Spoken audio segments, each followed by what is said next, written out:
Alright. Formortiis has gone ahead and he's picked Neo Desert Tech as map number 2. This is a best of 3, so if Reavus takes this map, he will go on to our finals of our first DE tournament here as part of Monday Night Starbo. I really like Neo Desert Tech. It's a pretty dang cool map. Like Fern Valley, it has low ground mains, which is interesting, but it's different layout than Fern Valley, obviously. So, all right. So, our blue Zerg in the top left corner, he's down 0-1 in the series. Made some Banelings, didn't use them really. It's Formortiis, also known as Cthulhu Warlord, some kind of warlord. And at the bottom right corner, he's our red Terran, and he likes to proxy barracks on the map. Might have a harder time in this 4-player map, though. He's a Reavus. So, I doubt he goes for a similar play here on Neo Desert Tech. So, Neo Desert Tech as Formortiis' map choice. It is a rather large map.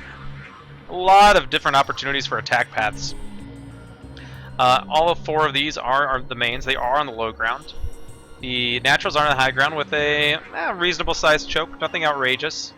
And then you have some choices as far as where you're going to take your third, depending on, once again, your playstyle. This third, very wide open, but relatively close to the natural.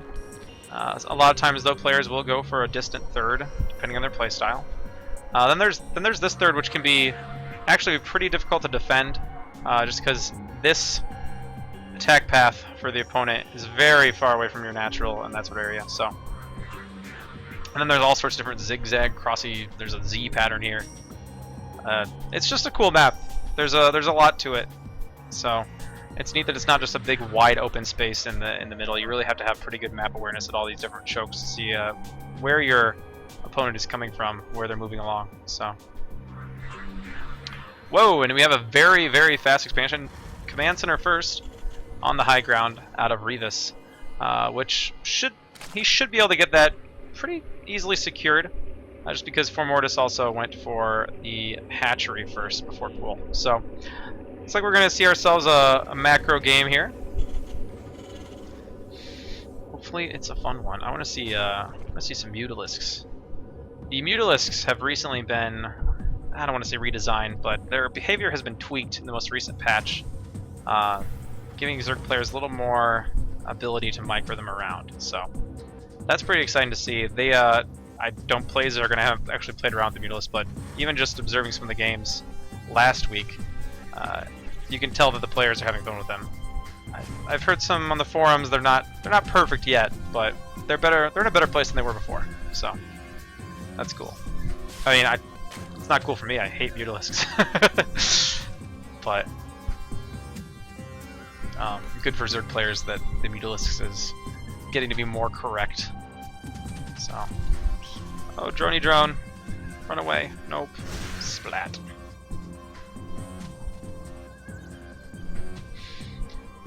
All right. So, Reavus has got a small supply lead. Though we're even on workers now, and that supply lead is pretty much gone now. So, pretty normal. And Formortiis is going ahead and getting that third, quick third. Interesting what his play is. It's not necessarily like too fast of a third. It's just, relatively quick. Not doing anything too aggressive to start the game out here. Now, will Reavus be able to spot it? Be interested to see if he's just sending that guy home. Dang, I thought I had turned that on. Let's see if we can get that.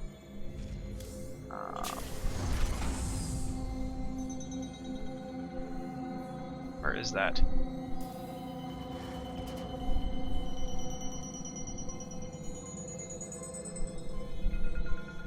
Well, never mind. We'll go back to the game. I'm gonna look for the setting for like show current command. That appears to be gone. Pretty nice little wall here. Got a bunker here. These lings. Whoa, no, you don't want to go in there. Stay back. He's gonna dance ever so close. Test the boundaries. I don't think you can touch those without getting in some trouble. So Formortiis making quite a few lings here. And switch back into the drone production. Gonna go ahead and get up. Is he just now getting his first gas geyser? Wow. Heavy mineral play to begin. So he's gonna be, I don't know if that was intentional or not. He might have really set himself behind. And this one Marine gonna pull back all of these Zerglings. They were gonna accomplish a whole lot out here at the front anyway. Other than simply to spot for the army. So, adios. Are you talking about this? What's researching? The LiDAR transmitter?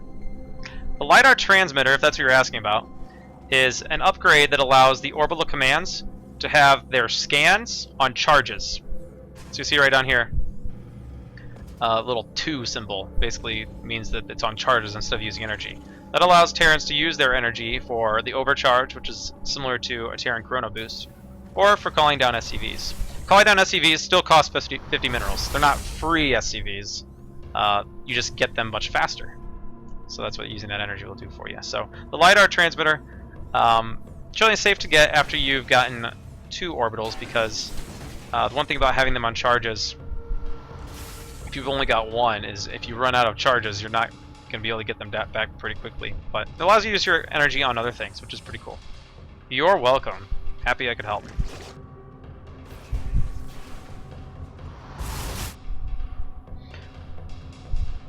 So just going to camp a few Zerglings out here, keep an eye on the Terran, make sure he knows when he's going to be moving out. So pull those guys back. Yeah, don't let them get killed. So is he going to... Let's see...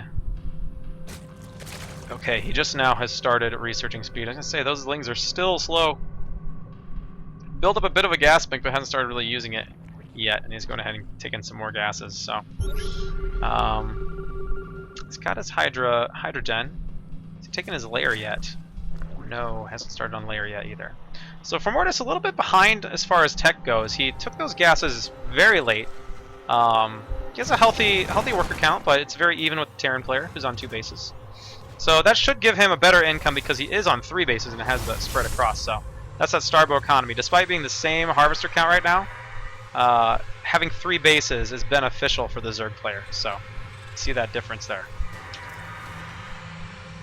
That would most likely be just about even if this was SC2. But due to the way that the worker is mined, Formortiis has been rewarded for taking that 3rd expansion. Or 3rd base, 2nd expansion. The semantics there. Alright. Run away, little Zergling. So, they do have the speed now. This is a pretty scary bio army. And he... See, this is unfortunate. This late layer, he does not have lurker tech yet. And you really... you need some kind of splash to deal with this bio army. He could, he needs to throw down some static defenses about a minute and a half ago, actually. So this is going to be very tough to hold. He does have Hydralisks. He's going to go ahead and throw those down. If he can delay with the Hydras for a while, but this 3rd is extremely naked, and there's no way this is going to survive. So Reavus is going to go ahead and get in here. He's taking a big supply lead, and this is just Formortiis not having the tech necessary to deal with this. I mean, he had the economy to deal with it. Wasn't terribly far back on supply, but his money is skyrocketed. He just hasn't had the proper tech to spend that money and get the units he needed, mainly lurkers. So these Hydras are not going to be very effective in this situation. They can try to hold for as long as they can, but there's that stutter step and too many Marines here. So that's something where, you know, if Formortiis had both taken his gas a little early and then properly used his gas in a timely manner, you know, gotten that layer, gotten that lurker den, he would have probably been able to hold this. But as it stands, gonna go ahead and Reavus is gonna take the first semifinal 2-0. So congratulations to Reavus. We'll be seeing him in the finals, so don't forget about him. But we're gonna move on to our 2nd semifinal.